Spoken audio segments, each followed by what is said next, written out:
செய்தி. வணக்கம். விவி செய்திகளுக்காக செய்திகள் வாசிப்பது திருதி.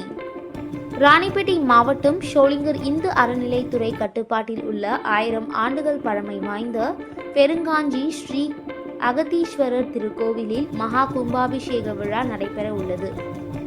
87,31,1000 மதிப்பு பழமை மாறாமல் கோயில் புறன் அமைக்கும் பணிக்கான பூமி பூஜை நிகழ்ச்சி இந்து அறநிலைத்துறை இணை ஆணையர் அனிதா தலைமையில் நடைபெற்றது.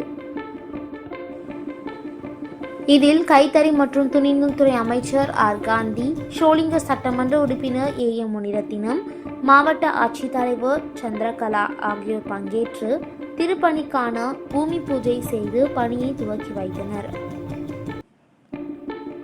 பழமை மாறாமல் புனரமைக்கும் பாச பணிகளை குறித்த காலத்திற்குள் சிறப்பாக செய்து முடிக்க வேண்டும் என தெரிவித்தார்.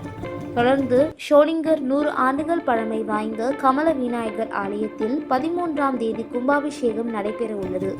இதனை முன்னிட்டு கைத்தறி மற்றும் துணிநூல்துறை அமைச்சர் ஆர் காந்தி அவர்கள் யாகசாலையை ரிப்பன் வெட்டி துவக்கி வைத்தார். கோவில் அறங்காவலர் குழு தலைவர் ஏழுமலை மற்றும் உள்ளாட்சி பிரதிநிதிகள் என பலர் உடனிருந்தனர். விவி செய்திகளுக்காக விஜய் மற்றும் பாஸ்கர்.